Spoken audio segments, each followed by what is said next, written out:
bahay namin galing ng work, pero dito ako dumaan kasi I want to relax myself with the beautiful, surroundings, mountain, and this my favorite bridge, the biggest bridge here in Shiga.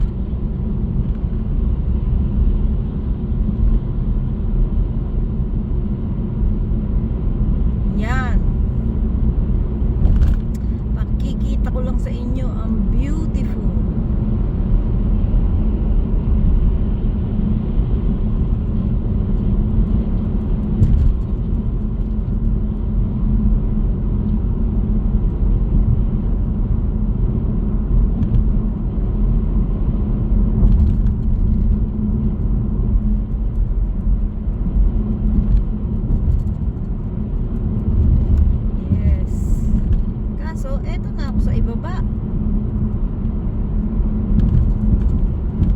Baba na ako sa bridge.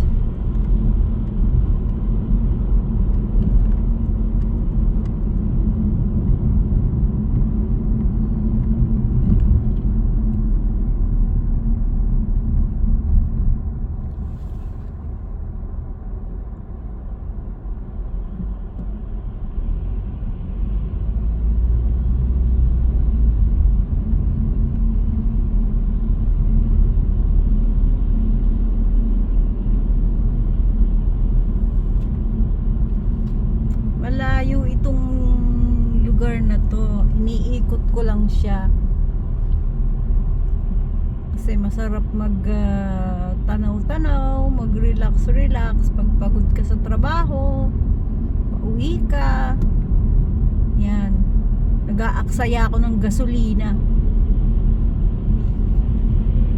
Dito ako dumadaan.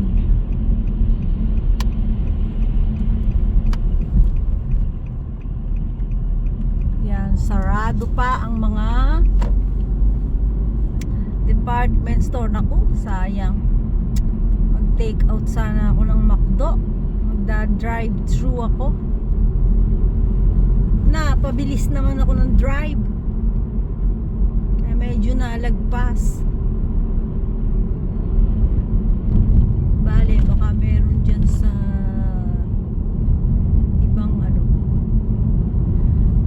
alam ko na, meron pa kaya sa Moss Burger, open na kaya? Open na baga ang Moss Burger? Ay naku, mukhang hindi pa kasi it's too early. It's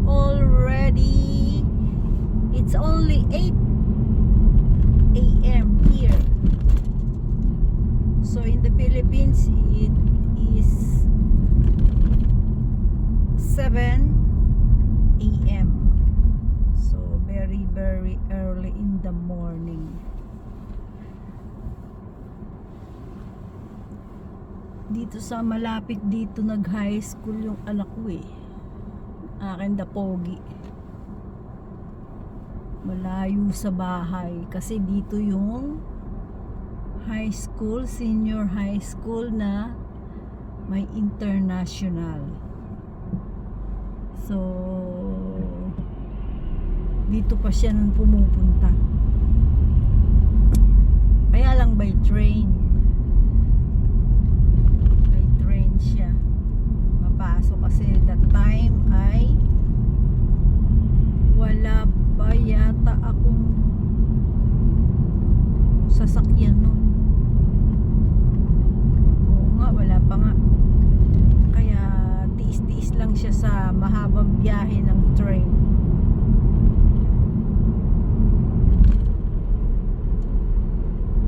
So ngayon, eto na po ay puro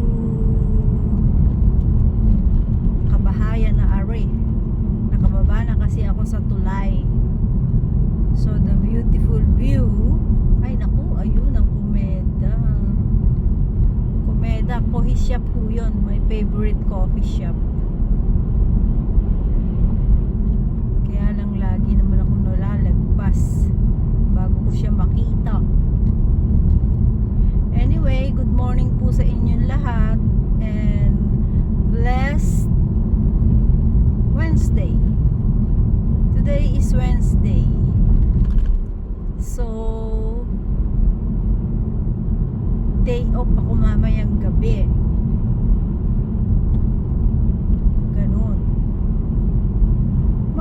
gabi.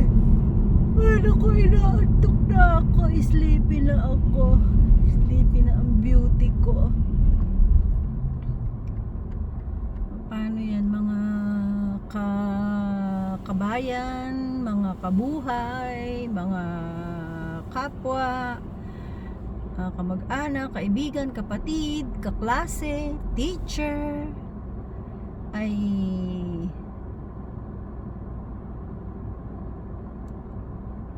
hoping nasa mabuti kayong lahat. Ay, mali yung Tagalog ko. Nasa mabuti kayong kalagayang lahat. Kulang yung Tagalog ko. Kaya nagagalit yung aming pari pag daw ako nagsalita kulang-kulang.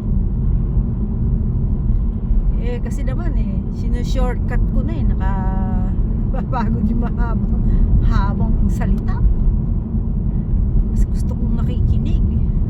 Tsaka nagsusulat yan. Paano po? Mamaya na lang uli kung meron pa akong maibibideo habang ako'y nagda-drive. Kasi ano na to itong pagbaba ko ng Biwako Ohashi, meaning the big bridge in the biggest lake here in Japan. The biggest lake here in Japan yun yung tinatayuan ng biggest bridge na dinaanan ko. So ito po ngayon ay nasa ordinary road na lang tayo. Maraming mga kung ano-anong outlet. So mamaya na lang po uli kung may maganda tayong maibibideo.